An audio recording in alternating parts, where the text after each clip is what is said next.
Bismillahirrahmanirrahim. Alhamdulillah. Assalatu ala Rasulillah wa ala alihi wa sahbihi wa mawalah. La hawla wa la quwwata illa billah. Rabbi shrah li sadri wa yassir li amri wahlul 'uqdatam min lisani yafqahu qawli. Allahumma inni a'udzubika an a'dilla wa dalla zilla wa zalla wa adlima wa udlama wa ajala yajra alayya.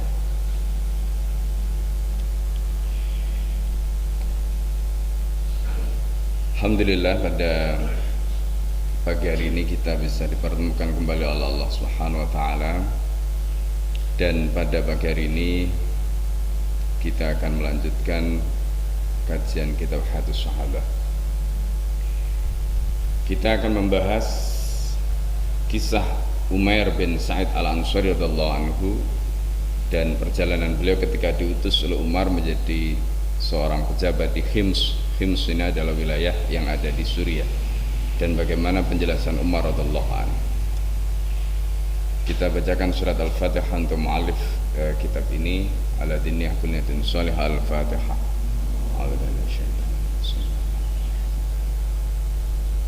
Ya kan.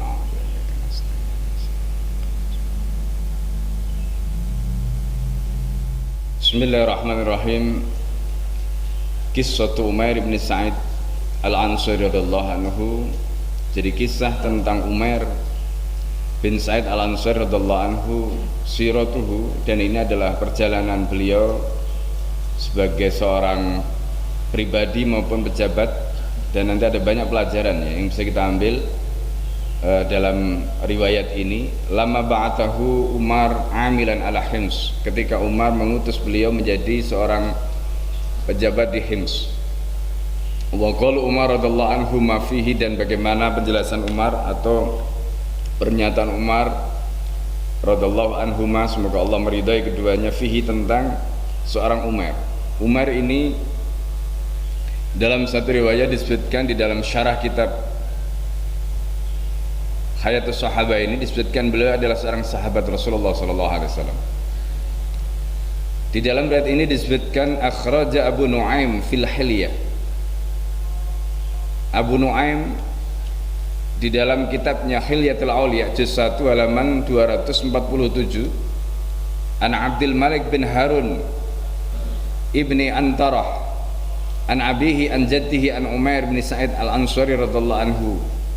Jadi dari Abdul Malik bin Harun bin Antarah, dari bapaknya, dari kakeknya, dari Umair bin Sa'id Al-Ansari. Beliau ini adalah orang Ansar asli, ya, kelahiran Madinah, dan beliau disebut sebagai Al-Ausi, orang dari suku Aus. Ya, di Madinah itu ada dua suku yang sangat besar, yaitu Aus dan Khazraj. Jadi kadang disebut Khazraji, berarti dia orang Khazraj. Kadang disebut Al-Ausi, berarti dia orang Aus. Qala, maka berkata dalam riwayat ini Abu Nu'aim menuturkan dari kita potong saja Umair bin Sa'id. Umar bin Sa'ad Al-Ansari radhiyallahu anhu, beliau mengatakan begini, ba'atha Umar bin Al-Khattab radhiyallahu anhu amilan. Jadi beliau itu diutus oleh Umar bin Al-Khattab. Ketika itu Umar bin Al-Khattab menjadi khalifah. Ketika itu Umar ini diutus menjadi seorang pejabat ala Hims, ya, untuk menjadi pejabat di Hims. Fama kasa, beliau tinggal di Hims haulan selama setahun, ya. Jadi selama setahun ditugaskan oleh Umar bin Khattab di Hims. La ya'tihi khobaru. Selama setahun itu nggak ada berita apa-apa tentang beliau, ya, tentang Umar ini kepada Umar bin Khattab radhiyallahu anhu. Jadi sebagai seorang pejabat, ya sudah pasti, ya, zaman dulu memang kita bisa membayangkan kan, Madinah dengan Hims atau Suriah itu kan lumayan jauh perjalanannya. Zaman dulu belum ada kendaraan seperti sekarang, pesawat nggak ada, ya, adanya cuma kuda, kalau nggak jalan kaki. Nanti kita akan melihat bagaimana pejabat ini diutus oleh Umar radhiyallahu an, lalu kemudian beliau dipanggil oleh Umar dari Hims ke Madinah jalan kaki, masya Allah, ya. Nah, ini saking zuhudnya, ini cerita tentang kezuhudan beliau, masya Allah, ya. Nah, Dalam riwayat ini disebutkan faqala Umar li katibihi, Umar kemudian menulis surat. Umar kemudian meminta kepada katibnya. Katibnya ini adalah penulis surat atau sekretarisnya Umar. Umar mengatakan uktub ila Umair, kamu tulis ya surat kepada Umair, fa'akbil, suruh dia menghadap. Wa akbil bima jabaita min fa'il muslimin. Jadi bukan hanya Umar yang disuruh menghadap, tapi ini suratnya. Suratnya itu isinya adalah akbil bima jabaita, kamu menghadap dengan pungutan ya, atau apa saja yang kamu ambil, apa saja yang kamu kumpulkan min fa'il muslimin, dari fa' yang menjadi haknya kaum muslimin. Karena fa' itu, nah ini juga perlu diluruskan. Sekarang kalau isu teroris itu selalu yang muncul istilah fa', ya kan, kita mungkin sering mendengar istilah fa'. Jadi ada yang membelokkan makna fa', ya, baik itu yang berafiliasi kepada teroris maupun yang memframing fa' itu. Fa' itu hukum syara. Nah, ini yang harus kita pahami, makanya perlu kita belajar fikih yang benar itu supaya nggak salah gitu. Jadi fa' itu hukum syara. Sebagai apa? Konsekuensi dari hukum jihad. Gitu. Lah kalau jihadnya nggak ada, bagaimana ada fa'? Ya kan? Jadi kalau misalnya orang ngebom itu kan bukan jihad. Lalu kemudian bagaimana ada hukum fa'? Ya nggak ada. Hukum fa' itu baru berlaku kalau ada perang yang sesungguhnya, bukan perang-perangan. Ya, perang yang sesungguhnya. Gitu. Nah, jadi ini yang harus kita pahami. Jadi ini hukum yang luar biasa disebutkan dalam Al-Quran. Makanya kita jangan mencela atau jangan membenci hukum fa'. Yang salah adalah orang yang tidak paham, orang yang kemudian membelokkan, orang yang kemudian menyalahgunakan.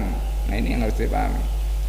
Jadi di dalam konteks jihad, dalam konteks berperang itu, karena jihad itu adalah hukum yang mulia, bahkan disebutkan dalam hadis Rasulullah SAW sebagai darwasanam. Darwasanam itu, ya, darwasanam itu ujung tombak. Ya, disebutkan dalam hadis itu sebagai darwasanam, itu ujung tombak, itu maknanya. Ya, itu hukum yang sangat penting. Makanya Abu Bakar ketika dilantik menjadi khalifah, ya, pertama itu diantaranya disampaikan itu, kalau nanti sampai umat ini meninggalkan jihad, maka mereka akan dihinakan oleh Allah Subhanahu wa taala. Nah, cuma jihadnya juga harus benar. Nah, ini yang harus digarisbawahi. Nah, kembali kepada hukum fa' dan ghanimah. Jadi fa' itu biasanya disandingkan dengan hukum ghanimah. Itu. Jadi ghanimah itu adalah rampasan perang. Itu ghanimah. Ya, nanti ada hukum yang terkait dengan ghanimah, ada anfal, ada fa'. Ya, ini hukum-hukum yang detail dalam kajian fikih. Nah, ghanimah itu kalau kita terjadi perang, jadi ada perang beneran antara orang Islam dengan orang kafir. Lalu kemudian dalam peperangan itu misalnya kita mendapatkan kuda, itu ghanimah. Dalam peperangan itu kita mendapatkan baju besi, itu ghanimah. Ya kan? Nah, ini. Jadi itu ghanimah. Jadi ghanimah itu, ya, ghanimah itu adalah rampasan perang yang didapatkan melalui perangan. Sedangkan dalam kondisi perang ada kalanya musuh itu sebelum perang sudah lari, gitu ceritanya. Jadi sebelum perang sudah lari, hartanya ditinggalkan, ada rumah, ada tanah, ada kuda, ada macam-macam. Itu seringkali terjadi. Maka harta yang ditinggalkan seperti ini, yang sudah tidak ada yang menjaga, melindungi yang punya karena sudah ditinggal semua, itu namanya fa'. Ya, itu namanya fa'. Jadi fa' itu adalah harta yang didapatkan ini melalui perang, tapi harta itu didapatkan tanpa peperangan. Kenapa? Karena yang punya sudah melarikan diri. Yang punya sudah meninggalkan tempat itu. Itu namanya fa'. Dan itu di dalam sejarah perang dalam Islam itu sudah banyak sekali, maka disebutkan dalam Al-Quran ma'afa Allah, dengan kata-kata afa Allah. Ya, apa yang Allah jadikan sebagai fa' itu disebutkan dalam Al-Quran. Jadi jangan salah, ya, jangan salah. Makanya jangan menyimpangkan makna fa' ini hukum yang disebutkan dalam Al-Quran. Ya, disebutkan dalam Al-Qur'an. Nah, ini penting kita belajar fikih dengan mendalam. Ya, jadi supaya kita bisa menerapkan hukum ini dengan tepat. Gitu. Ya, itu tentang fai'. Nah, di dalam ayat ini disebutkan min fa'il muslimin, bukan berarti min fa'il muslimin itu bukan berarti fa' dari kaum muslimin, tidak. Nah, ini juga perlu kita ya, kalau belajar bahasa Arab itu idhofah itu juga bisa punya makna macam-macam. Ya. Jadi bukan berarti kemudian mengambil fa' dari kaum muslimin, tidak. Kaum muslimin tidak boleh fa'-nya diambil. Orang Islam itu enggak punya kewajiban bayar fa'. Fa' itu dari orang kafir, bukan dari orang Islam. Oleh karena itu makna min fa'il muslimin di sini maknanya apa? Maksudnya adalah fa' yang menjadi haknya orang Islam, gitu. Bukan fa' dari kaum muslimin, tidak. Nah, ini tapi fa' yang menjadi haknya orang Islam, karena memang harta fa' ini itu nanti masuk ke perbendaharaan negara, masuk ke kas negara, masuk ke baitul mal. Gitu. Karena itu disebut min fa'il muslimin, menjadi fa' yang menjadi haknya orang Islam. Nah, itu. Jadi masuk kas negara. Makanya di dalam negara itu nanti di Baitul Mal itu mulai dari harta yang seperti ini sampai harta koruptor itu semua ada di situ. Ya. Tapi begitu masuk ke kas negara, masuk ke Baitul Mal, harta-harta koruptor tadi itu nanti jadi bersih. Jadi bersih. Loh kok bisa? Loh iya. Karena begitu masuk ke kas negara, maka nanti itu menjadi haknya kepala negara untuk mendistribusikan lagi. Nah, ketika kepala negara itu sudah mendistribusikan, jadi misalnya begini, ya, katakanlah misalnya ada fuqara wal masakin, yang sekarang banyak di jalan-jalan kita temukan, ya, akibat pandemi atau sebelum pandemi mungkin, ya, termasuk juga banyak yang terkena efeknya dari pandemi tadi. Mereka misalnya diberikan harta dari misalnya ini harta koruptor tadi itu dirampas, diambil oleh negara, dimasukkan di Baitul Mal. Hukum asalnya ini haram, tapi begitu masuk Baitul Mal, terus nanti khalifah atau kepala negara itu mendistribusikan kepada rakyat, termasuk fuqara wal masakin tadi, itu halal. Itu menjadi harta halal. Mereka boleh makan, mereka boleh gunakan apa saja. Ya kan? Untuk memenuhi hajat mereka, itu menjadi halal. Jadi karena dalam Islam itu bukan berarti kemudian kalau harta haram itu jadi haram terus, begitu enggak. Ya, ada mekanismenya. Jadi menjadikan harta itu haram dan halal itu mekanisme. Ya kan, mekanisme. Nanti riba juga begitu. Ya kan, riba juga begitu. Nah, jadi ini yang harus kita pahami. Jadi kalau kita belajar fikih itu ada hal-hal yang seperti itu nanti kita pelajari. Nah, maka dalam Islam itu ada ilmu fikih, nanti ada ilmu tasawuf. Ya, ada ilmu tasawuf. Nah, ini. Baik, ya. Kemudian di sini disebutkan wa aqbil bima jabaita min fa'il muslimin, kamu datang menghadap dengan apa yang kamu bawa, apa yang kamu ambil, apa yang kamu kumpulkan min fa'il muslimin, dari harta fa' yang menjadi haknya kaum muslimin. Maksudnya dikumpulkan dari orang-orang non muslim akibat peperangan tadi itu, ya. Nah, ini hina tanduru fi kitabi hadza, ketika kamu sudah membaca, menyimak, mempelajari kitab tulisan atau suratku ini, kata Umar. Kalau kamu sudah membaca suratku ini, segera kamu menghadap, kamu bawa. Ya. Fa akhadha Umair radhiyallahu anhu jirabahu. Umar kemudian, nah ini cerita Umar ini, kemudian beliau mengambil jirabah. Ya. Nah, sebelumnya di sini Al-Fakir ingin sampaikan siapa Umar ini, disebutkan di sini Al-Ausi. Ini dalam syarahnya disebutkan Al-Ausi. Beliau itu adalah orang dari suku Aus, orang Madinah berarti, orang Ansar. Syahida Futuh Hasyam. Beliau itu pernah mengikuti penaklukan di wilayah Syam. Kapan penaklukan di wilayah Syam itu terjadi? Mulai zaman Abu Bakar sampai zaman Umar. Itu penaklukan di wilayah Syam. Palestina, Yordania, Suriah, Lebanon, itu wilayah Syam. Berarti beliau ikut. Ya, beliau ikut di dalam penaklukan itu. Wasta'amalahu. Kemudian beliau ditunjuk menjadi amil, menjadi pejabat di daerah tadi, ala Hims. Ya. Untuk menjadi pejabat di Hims, ya, wilayah Suriah tadi, ilaan mata, sampai kemudian beliau wafat. Nah, ini. Wa kana minaz zuhad, dan beliau ini adalah orang yang zuhud. Ya, orang yang zuhud. Nanti kita akan lihat bagaimana zuhudnya Umair ini, Al-Ansari ini, Masya Allah. Wa qala Al-Bukhari wa Ibnu Abi Hatim an abihi. Al-Bukhari kemudian Abi Hatim Ibnu Abi Hatim menuturkan tentang siapa sahabat Umair ini, an abi, dari ayahnya. Beliau mengatakan apa? Lau suhbah. Berarti apa? Umair ini adalah sahabat karena beliau punya riwayat membersamai Rasulullah sallallahu alaihi wasallam. Ini.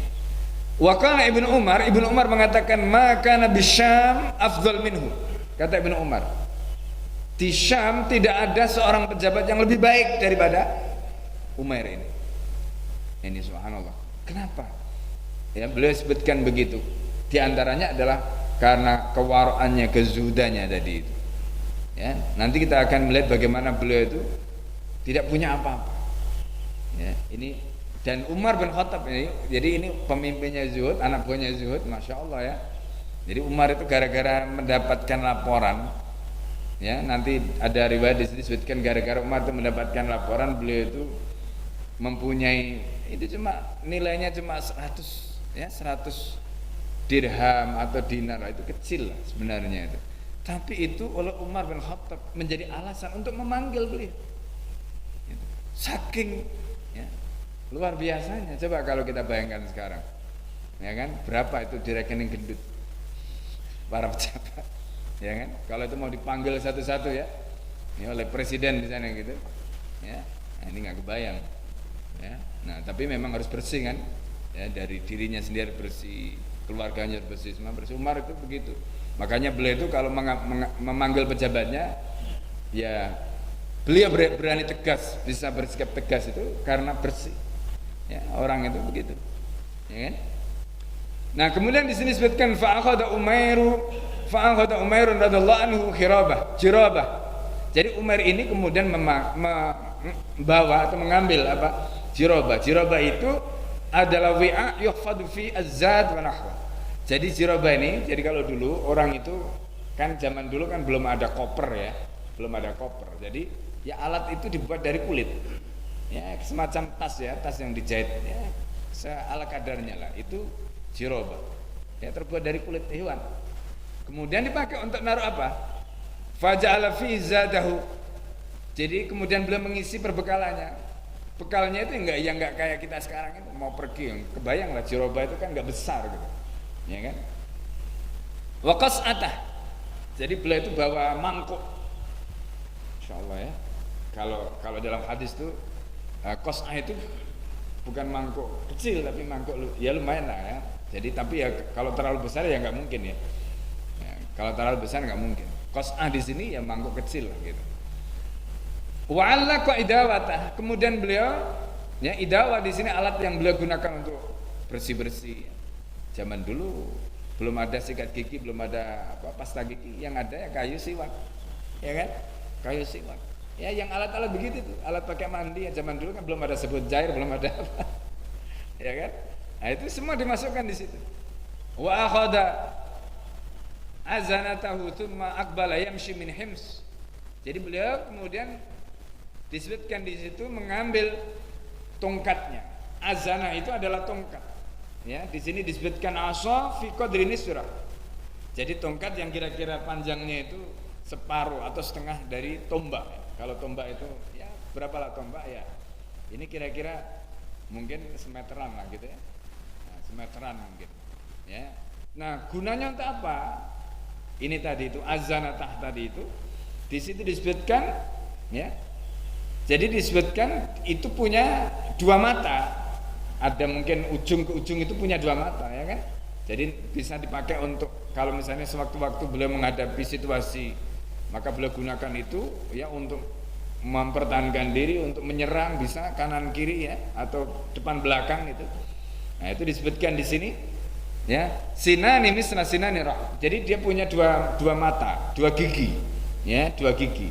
Nah, seperti apa namanya lembing atau apa tadi? Tombak tadi itu. Ya tawakka'u alaiha asy-syai'. Nah, gunanya ini. Jadi Masya Allah, beliau nggak bawa tongkat sendiri, nggak bawa itu. Tapi itu bisa menjadi tongkat, kalau misalnya beliau perlu bersandar itu bisa dipakai ya, namanya kan dalam hadis Nabi disebutkan orang itu kalau umurnya sudah di atas 40 disarankan untuk apa? Bawa tongkat, ya kan? Bawa tongkat. Iya, ini saran Rasulullah. Kenapa? Ternyata kan memang kalau orang itu sudah umur 40 itu sudah mulai mengalami penurunan, ya kan? Apa namanya? Fungsi dari tulang-tulangnya kan?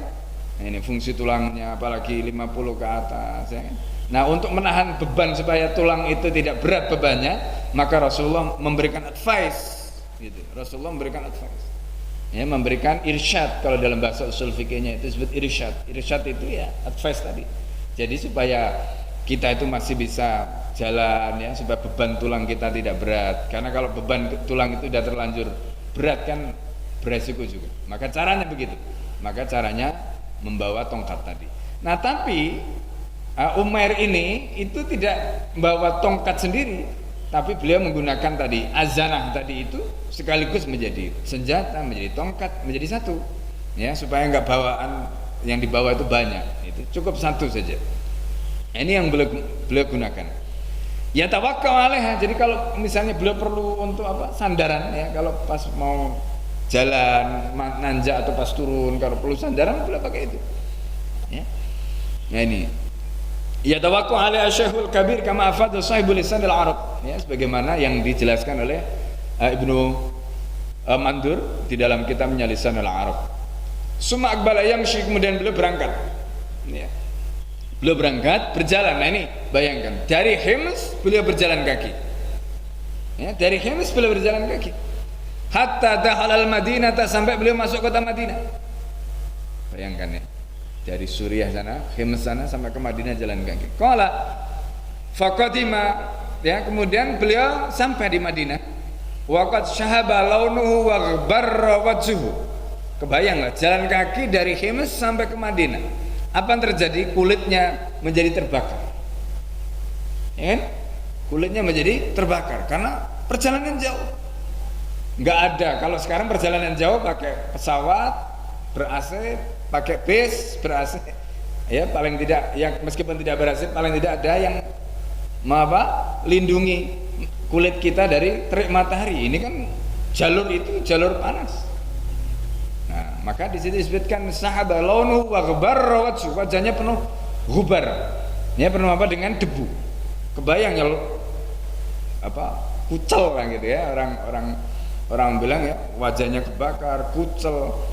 Wa talat sya'rutu, sampai rambutnya jadi panjang. Ya, kebayang itu kan nggak ada tukang potong sepanjang perjalanan. Ya kan, dari perjalanan dari Hims sampai ke Madinah itu jalan kaki, coba bayangkan, jalan kaki, masya Allah. Fadahala ala Umar radhiyallahu anhu, kemudian beliau masuk menemui Umar radhiyallahu anhu. Wa qala assalamu alayka ya amiral mu'minin, kata beliau, assalamu alayka ya amiral mu'minin wa rahmatullahi wa barakatuh. Faqala Umar kaget, masya'nuka, katanya, ya, masya'nuka, ya, beliau menanyakan begitu, bagaimana keadaanmu atau apa yang terjadi denganmu. Faqala Umar ma tara min sya'ni, ya, apa yang kamu lihat dari urusanku? Alas tatarani sahihal badan, bukankah kamu melihat aku dalam kondisi sehat, katanya.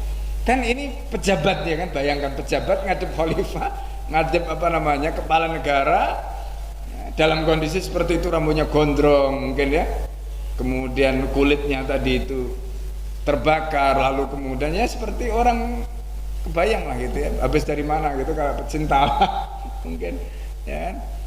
Nah, masya Allah, ya. Nah, mungkin teman-teman dari tabligh yang sudah biasa kurus bisa membayangkan itu gimana. Nah, kemudian di sini disebutkan tarani sahihal badan, Anda akan melihat aku dalam kondisi badan sehat. Tahirat dam, darah saya juga masih bersih, maksudnya karena bersih itu masih sehat gitu.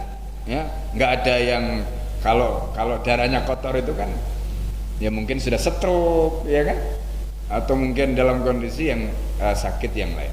Ma'yad dunya ajurruha biqarniha, katanya. Ini ungkapan yang beliau sebutkan. Ma'yad dunya, bersamaku dunia, ujurruha biqarniha. Ini ungkapan lain. Maksudnya kami memiliki dunia dan seisinya. Masya Allah. Padahal beliau datang nggak bawa apa-apa. Loh, kalau dalam pandangan orang Islam itu orang kaya itu kan tidak harus punya, ya kan? Tapi yang menjadikan orang itu kaya itu karena pikirannya, hatinya lapang. Ya, yang ada itu adalah Allah. Allah. Kalau sudah di dalam hatinya ada, di dalam pikirannya ada Allah, kan semua dunia dan seisinya menjadi milik dia. Meskipun secara zahir mungkin dia tidak punya apa-apa. Masya Allah. Kata ini bahasa lain yang beliau sampaikan. Ma'ya dunya ujurruha biqarniha. Kami memiliki dunia dengan semuanya. Padahal beliau datang menghadap Umar nggak bawa apa-apa. Qala wa ma ma'aka, katanya. Umar kaget kan, dia menghadap dalam kondisi rambut gondrong, cuma bawa tadi itu, ya kan, kayak tombak seperti itu, terus tas, ya. Kalau tasnya lebih bagus daripada tasnya beliau, ya kan? Masya Allah. Wa ma ma'aka, kata beliau, kata Umar bin Khattab, apa yang kamu bawa, katanya. Fadanna Umar radhiyallahu anhu qad jaa bimalin. Umar menyangka Umar itu membawa harta banyak karena Umar mengatakan apa? Umar mengatakan ma'ya dunya ujurruha biqarniha. Kami memiliki dunia, membawa dunia semuanya. Dipikir Umar bin Khattab ini datang mesti membawa harta banyak. Pikiran Umar begitu karena jawabannya tadi seperti itu. Padahal ini bahasa apa? Ini bahasa majas. Ya, bahasa apa? Bahasa majas. Maksudnya bukan bahasa sungguhan, bahasa kiasan. Ya, bahasa kiasan. Ini. Faqala, maka kemudian Umar mengatakan ma'iya jirabi. Mana duniamu? Katanya ma'iya jirabi. Tadi ya, beliau itu mengatakan ma'iya jirabi, aku cuma membawa tadi. Jirab tadi itu tas tadi. Alat yang dipakai untuk apa? Menyimpan. Ya, menyimpan tempat untuk apa namanya qas'ah tadi itu ya, tempat yang dipakai untuk, jadi masya Allah beliau itu cuma mbak qas'ah ya, kayak mangkuk gitu. Mangkuknya tadi itu dipakai untuk kalau perlu minum itu pakai ngambil air, kalau perlu wudu pakai untuk wudu, kalau perlu apalagi mandi ya bisa pakai itu qas'ah. Beliau cuma membawa itu. Kebayang ya, jadi bayang orang dulu itu masya Allah. Aja'alu fihi zadi, aku jadikan di apa namanya jirab tadi itu zadi, semua perbekalanku aku masukkan di situ. Ada siwak, ada macam-macam dari masukkan di situ. Wa qas'ati, termasuk qas'ahku. Jadi apa namanya mangkukku. Aku fiha, aku makan di situ. Wa aghsilu fiha ra'si, aku membersihkan kepalaku juga dengan itu. Wa siyabi, kalau aku perlu mencuci pakaian juga di situ. Masya Allah. Wa idawati, begitu juga alat-alat yang dipakai oleh beliau ya. Ya, ada tadi itu untuk membersihkan badan macam semua di situ. Ahmilu fiha wudu'i, aku di situ aku gunakan untuk wudu, wa syarabi, minumku, wa anazati, begitu juga anazah tadi ya, alat yang beliau gunakan. Atawakkau alaiha, beliau itu cuma membawa itu, kemudian isinya mangkok sama alat untuk membersihkan dirinya tadi. Lalu kemudian membawa apa? Beliau membawa azana tadi itu. Ya.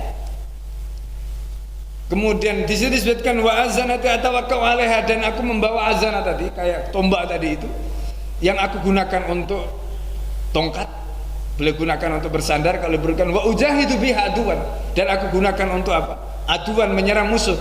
In arada, kalau dia menyerang. Jadi kalau dia nyerang maka itu juga bisa dipakai untuk. Jadi beliau nggak perlu bawa tongkat, nggak perlu bawa itu. Sampai begitu. Subhanallah ya. Jadi sampai seperti itu. Ini gambaran tentang bagaimana zuhudnya seorang sahabat bernama Umair ya. Nah, ini masya Allah. Nah jadi ini gambaran tentang bagaimana sahabat Rasulullah SAW yang luar biasa ini. Fa wallahi, maka demi Allah, mad dunya, katanya. Nah ini filosofinya. Kenapa beliau mengatakan ma'id dunya wa ujurruha biqarniha tadi itu? Itu kenapa beliau mengatakan begitu? Karena beliau itu sudah nggak mikir apa-apa. Dunia itu sudah lewat gitu. Ketika beliau itu sudah mengatakan dunia itu sudah lewat, apa kata beliau? Kenapa aku mengatakan dunia bersamaku? Ya, semua dunia dan seisinya itu bersamaku. Kenapa beliau bisa mengatakan begitu? Nah ini filosofinya. Fa wallahi, demi Allah, mad dunya illa taba'un limata'i, tidak ada dunia kecuali dia ikut. Karena di dalam hati beliau itu sudah nggak ada dunia lagi, maka Itu yang dibawa oleh beliau sehingga beliau memiliki kekayaan yang luar biasa. Ketika beliau punya filosofi seperti itu, maka dunia tadi itu otomatis ikut. Itu yang beliau katakan, sehingga ma'yad dunia wa ujurruha biqarniha tadi itu.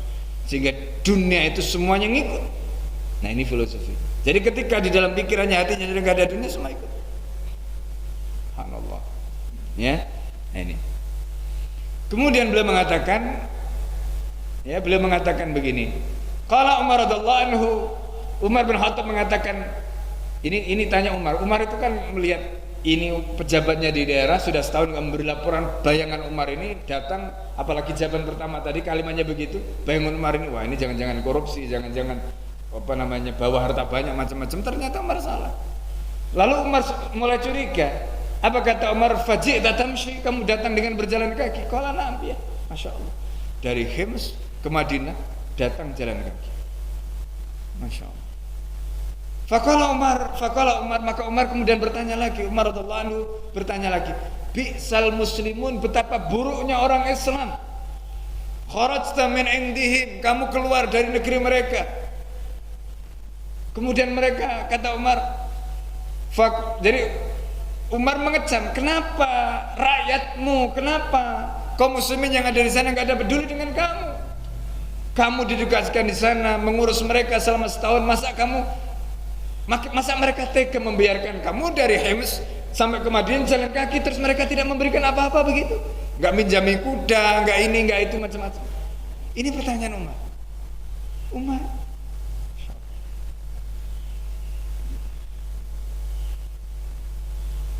Faqala lahu Umar, apa jawaban Umar? Nah, ini jawaban Umar yang luar biasa. Umar ditanya seperti itu. Umar itu tidak menunjukkan sebagai seorang pejabat yang harus dikasihani. Jadi bukan kemudian memelas, tidak. Tapi justru Umar ini ya, kemudian mengatakan begini. Umar radhiyallahu anhu mengatakan pada Umar, ittaqillah ya Umar. Nasihati balik Umar. Ittaqillah ya Umar, kamu bertakwalah wahai Umar. Kenapa Umar menasihati Umar? Dengan nasihat takwa. Nah ini. Kemudian Umar mengatakan, qad nahakallahu 'anil ghibah. Allah sudah melarang kamu melakukan ghibah. Wa qad ra'aituhum yusalluna salatal ghadati, dan aku telah melihat mereka itu salat kalau pagi itu mereka salat.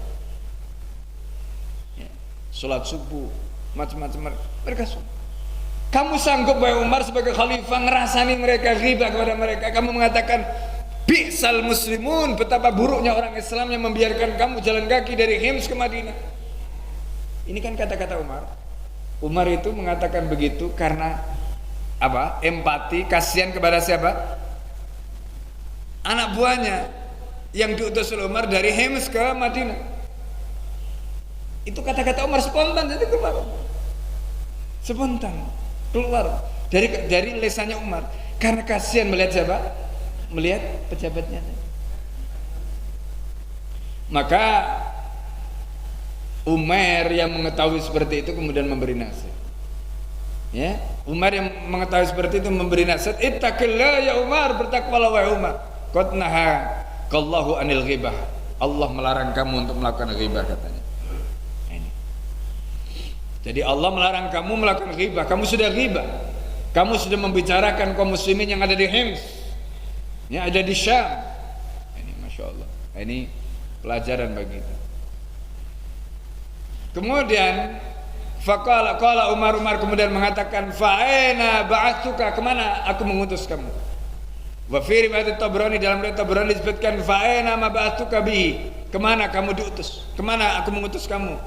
Wa ayyu syai'in sana'ta, dan apa yang kamu sudah lakukan?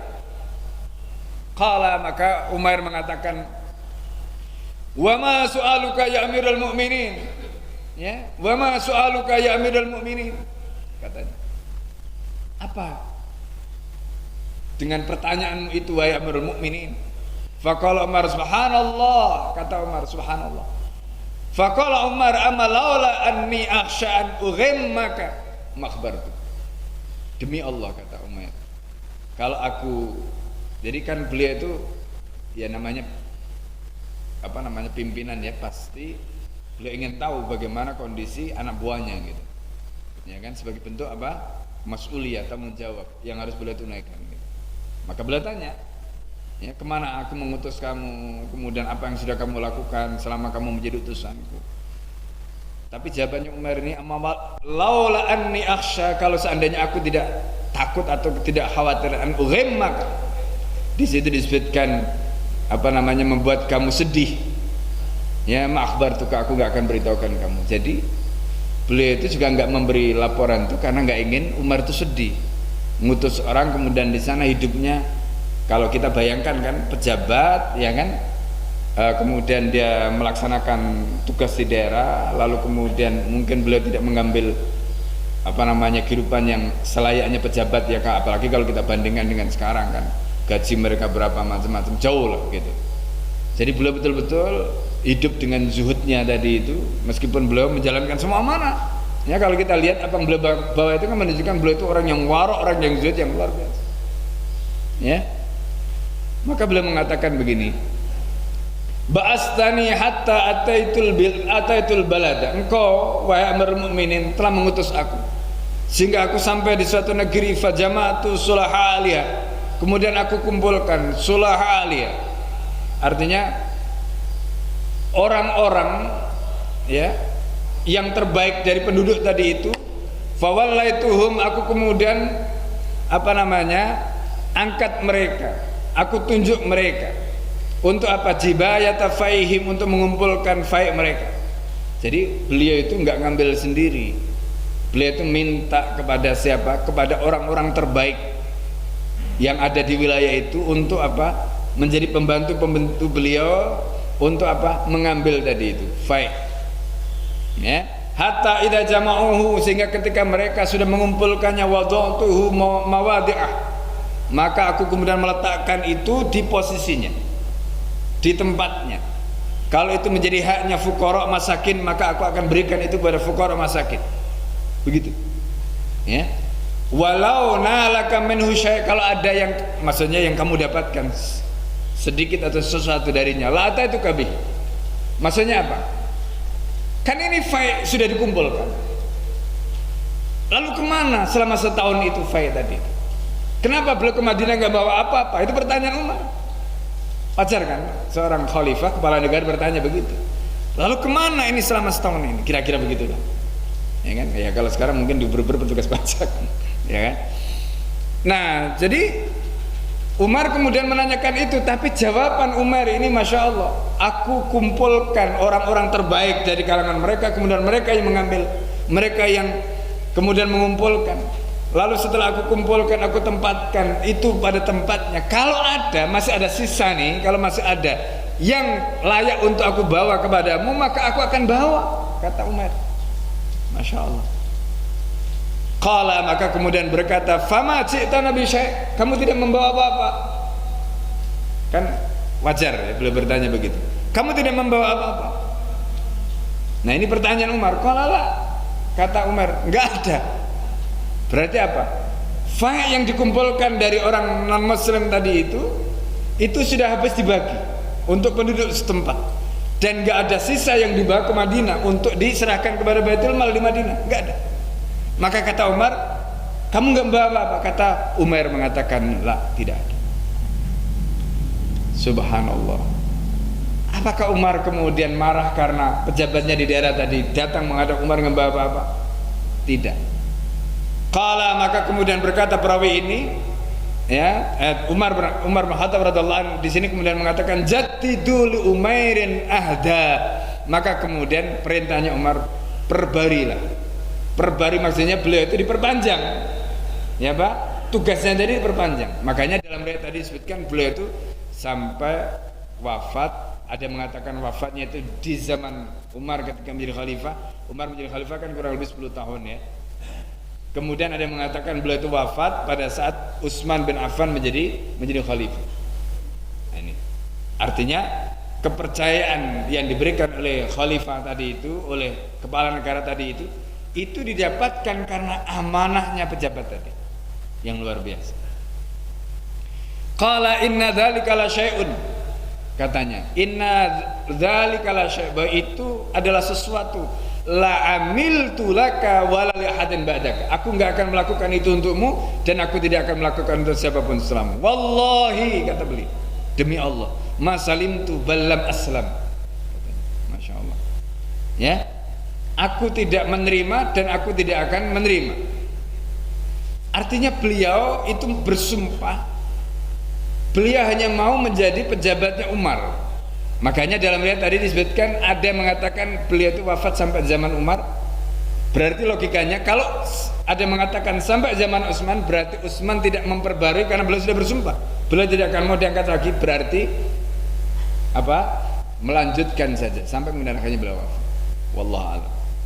Laqad qultu lin Nasrani, kata beliau, aku sudah mengatakan pada orang Nasrani, ya, fahadha ma arrattani lahu ya Umar, jadi inilah yang maksudnya engkau kemukakan, kau sampaikan pada wahai Umar.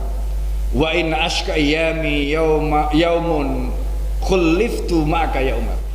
Hari, kata Umar ini, hari yang membuat aku ashqa, membuat beliau itu gundah, tidak tenang, tidak senang, itu adalah hari-hariku ketika engkau mengangkat aku menjadi apa? Menjadi pembantumu tadi itu. Coba bayangkan, orang diangkat menjadi pejabat bukannya senang, tapi malah gelisah.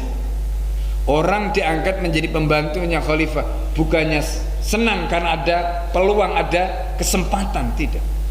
Tapi justru beliau mengatakan ashqa ayyami, itulah hari-hari yang paling syaki, paling membuat beliau tidak tenang, paling membuat beliau tidak bahagia. Hari di mana beliau ketika diangkat menjadi pejabat Umar bin Khattab radhiyallahu anhu, Masya Allah. Ya, jadi pejabat di masa itu, beliau menjadikan jabatan itu bukan menjadi kesempatan untuk mengumpulkan harta kekayaan. Ya, tidak ada, Masya Allah. Nah ini, fasta'danahu, kemudian beliau minta izin, fa'adina lahu, lalu kemudian Umar memberikan izin, faraja ila baiti ila manzilhi, maka kemudian beliau pulang ke rumahnya. Rumahnya di mana? Rumahnya Umar ini ada di Madinah, ya, tapi di luar Madinah. Wa qala wa baina al-Madinah, antara rumah beliau dengan Madinah itu jaraknya amyal, beberapa mil, berarti lumayan jauh. Faqala Umar radhiyallahu anhu hina insarafa Umar, ketika Umar ini meninggalkan beliau, ya, ketika beliau itu meninggalkan Umar dan beliau sudah pergi tadi itu, ya, beliau itu mengatakan ma urahu illa qad khanana, aku tidak ditunjukkan tentang beliau itu kecuali beliau mengkhianatiku. Ini bahasanya Umar. Apa kata-kata khanana di situ? Apakah khianat dalam arti negatif?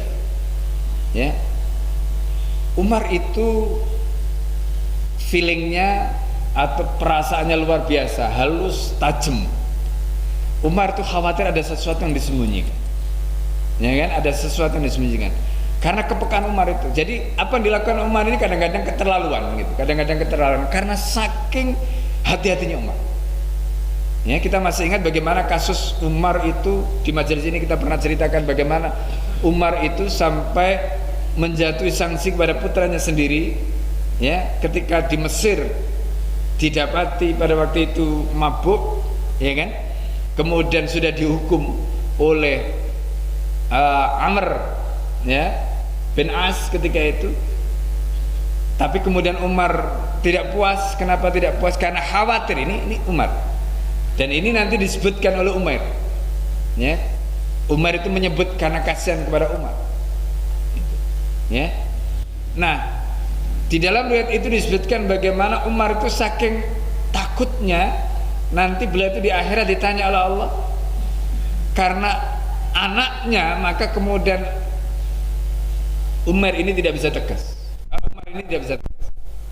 Maka ketika Amr bin As di Mesir sudah menjatuhkan sanksi terhadap putra Umar di Madinah, putra Umar ini diminta untuk dibawa kembali ke Madinah dan kemudian dijatuhi hukuman yang kedua setelah yang pertama tadi itu, karena tadi ada kekhawatiran, ya. Dan setelah itu kemudian putranya Umar tadi meninggal dunia. Kita masih ingat cerita itu, riwayat itu pernah kita sampaikan di majelis ini, ya. Ini nanti disebutkan oleh Umar, Ya. Nah, jadi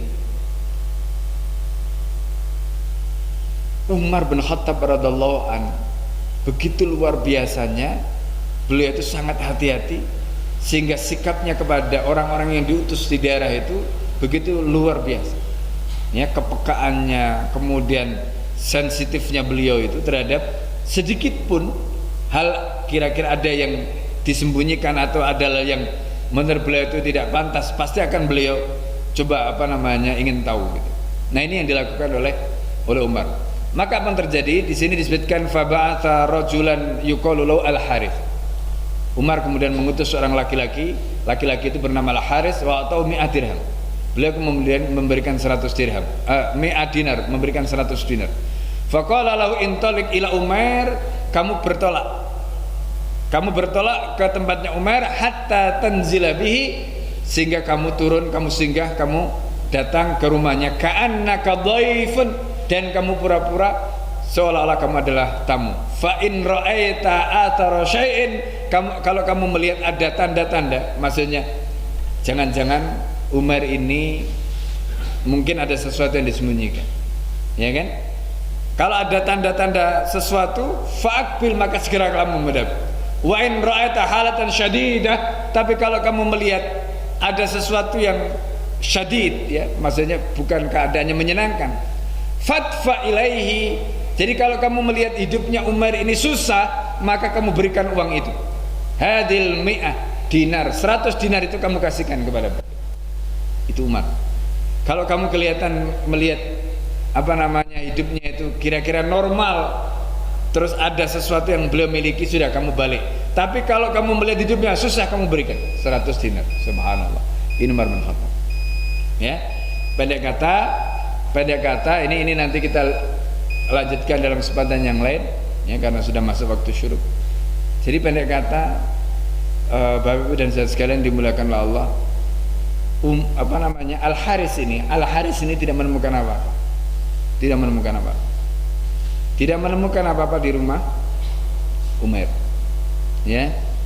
Dan Umar ini masya Allah, meskipun beliau itu orang yang diangkat oleh khalifah atau pejabat, dan kemudian rumahnya sederhana sekali, ya. Beliau Al-Harits ini nanti juga ketemu istrinya, ya. Istrinya itu juga ditawari tadi, beliau nggak mau. Jadi ini gambarannya tentang zuhudnya, tentang waroknya sahabat Rasulullah SAW, sampai begitu, ya. Jadi ibu pejabatnya itu juga seperti itu, ya, ibu pejabatnya itu juga seperti itu. Kadang-kadang kan sekarang kan begitu, mungkin suaminya kuat, ibunya nggak kuat, ya, istrinya nggak kuat. Jadi setan itu memang luar biasa, ya. Kadang nggak bisa nembus ini. Kalau mungkin suami istrinya kuat, anaknya gitu, ya kan, itu yang sering kali. Tapi ini masya Allah, keluarga sahabat ini pelajaran bagi kita, ya. Ya sahabat itu, ya istrinya, ya putranya itu, mereka hidup dalam pendidikan seperti itu. Jadi nggak mungkin kan mereka itu bisa melahirkan generasi-generasi seperti itu kalau madrasahnya, kalau sekolahnya tadi, kalau keluarga yang menjadi madrasah tadi, guru-gurunya itu siapa? Ya mereka orang tuanya itu yang menjadi guru-guru tadi, di madrasahnya, di sekolahnya tadi, di rumahnya tadi, karena rumah-rumah mereka ini adalah madrasah-madrasah mereka. Kalau seandainya madrasahnya para sahabat tadi itu nggak seperti itu, maka nggak akan lahir generasi-generasi seperti itu. Jadi ini pelajaran bagi kita. Kenapa generasi yang lahir di masa sahabat begitu, kemudian setelah sahabat begitu? Karena madrasahnya tadi luar biasa. Nah, jadi kalau kita sekarang melihat anak-anak, jadi anak-anak itu ya cerminan keluarga. Anak-anak kita itu cerminan pendidikan keluarga kita. Nah, ini pelajaran penting bagi kita, ya kan? Ya suaminya, ya istrinya. Makanya penting kita itu, ya bukan hanya kita yang ngaji, kalau perlu ya istrinya diajak ngaji, supaya punya gelombang yang sama, frekuensi yang sama. Supaya apa? Di dalam keluarga tadi itu ya bukan hanya bapaknya yang baik, istrinya juga begitu. Karena punya pemahaman yang sama, akhirnya ada chemistry. Ya kan, itu yang terjadi pada kehidupan para sahabat di masa lalu. Sehingga anak-anak yang lahir dari keluarga seperti ini, dari madrasah seperti ini, seperti tadi yang diwariskan itu, ya. Nah jadi masya Allah. Nah ini pelajaran yang bisa kita ambil, bapak sekalian yang dimuliakan oleh Allah, ya. Kisah yang panjang, tapi kisah ini memberikan inspirasi kepada kita yang luar biasa tentang kehidupan generasi-generasi terbaik sebelum kita, dan semoga kita bisa mengambil ya ibrah, mengambil pelajaran dari generasi-generasi terbaik ini, ya, terutama di zaman seperti sekarang, ya.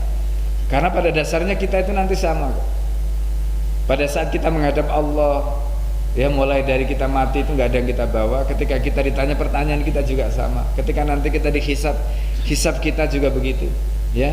Apapun yang kita dapatkan, apapun yang kita belanjakan, apapun yang, semua itu nanti akan ditanya Allah, ya kan? Artinya sahabat itu mengalami seperti yang akan kita alami, kita juga akan begitu.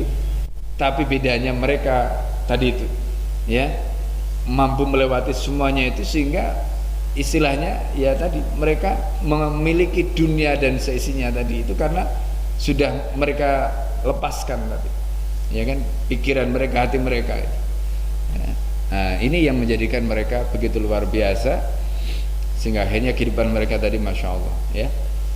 Nah sampai di sini bapak sekalian yang dimuliakan Allah, yang bisa kita sampaikan, semoga Allah Subhanahu Wa Taala memberikan kemuliaan semuanya kepada kita karena mengikuti jejak-jejak para sahabat Nabi, orang-orang terbaik yang pernah dilahirkan di muka bumi ini.